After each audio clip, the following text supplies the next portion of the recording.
In this video, we're going to add some ceilings. The ceiling object is actually a sketch-based object, so a lot of times you can actually create the ceilings without bothering to sketch them. So let's take a look at how the tool works. So here on architecture, here's the ceiling button. So I'll go ahead and click that. You can see right here that you've got a choice between automatic ceiling and sketch ceiling. So we're going to go ahead and accept the default of automatic ceiling. And then over here on the properties palette, you'll have 3 different compound ceilings to choose from. So we're going to place all 3 of these in this model, but let's start with the 2x4 grid if you're working in the Imperial file. And if you're working in the metric file, that's going to be the 600 by 1200 grid. So once you've chosen that, go ahead and move your mouse into the floor plan in this upper left-hand corner office and click, and nothing will appear, and instead you'll get a warning down in the lower right-hand corner. Now, this is a really common mistake that folks make. They want to go to ceilings and they set everything up and they place the first ceiling and they forget that they're working in a floor plan instead of a ceiling plan. If you consider that floor plans are cut at just a little above waist height and then we're looking down and the ceiling we just created is up above our head, it's outside of the view range of this floor plan. But we have ceiling plans here on the project browser. So if I simply double click my level 1 ceiling plan, it will open that view. And as you can see, that ceiling that I just created is in fact right there.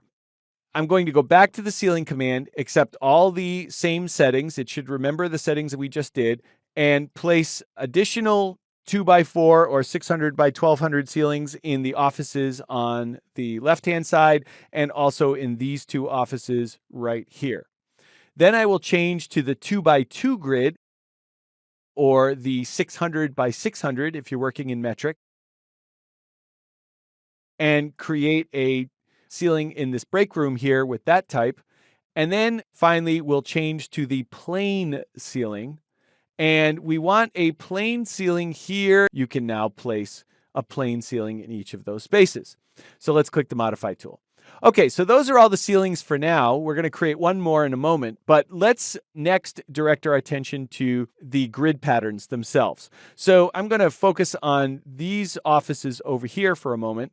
And you can see that Revit did a pretty good job of guessing how to place the ceiling. What it tries to do is center it within the space.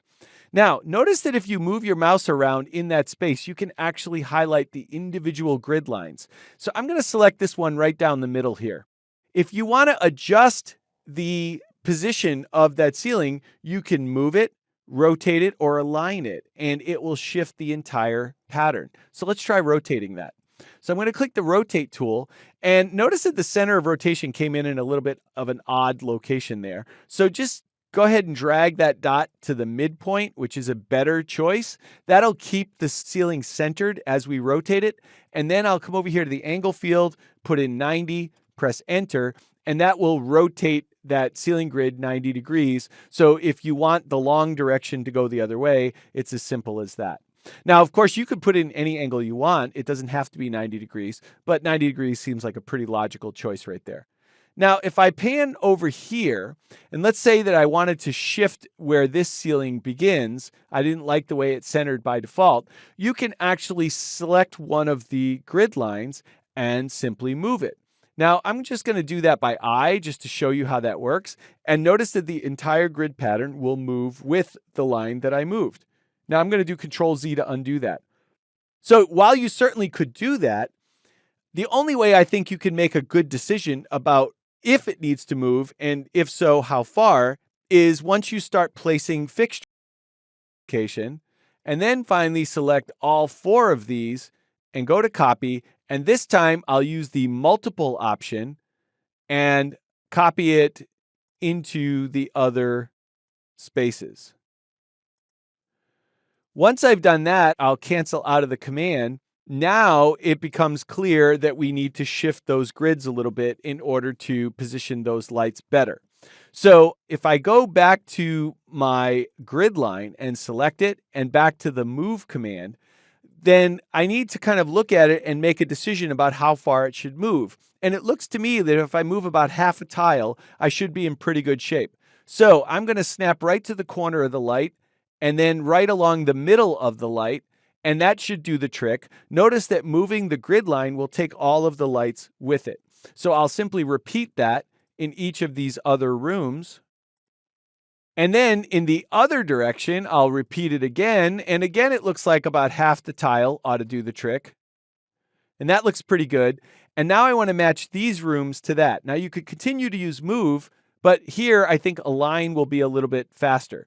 And one of the reasons that align will be faster is it has this multiple alignment option here on the options bar. So if I check that, now I can align this, this, and this in a single fluid operation. So now I've got all of those light fixtures and ceilings lined up with one another and centered properly in their spaces. So we'll need to sketch those custom shaped ceilings. And as you can see, the sketch mode works the same way as other sketch modes. So I welcome you to continue exploring the ceiling tool on level 2 and adding additional lighting fixtures on your ceiling and fit out your ceiling plan.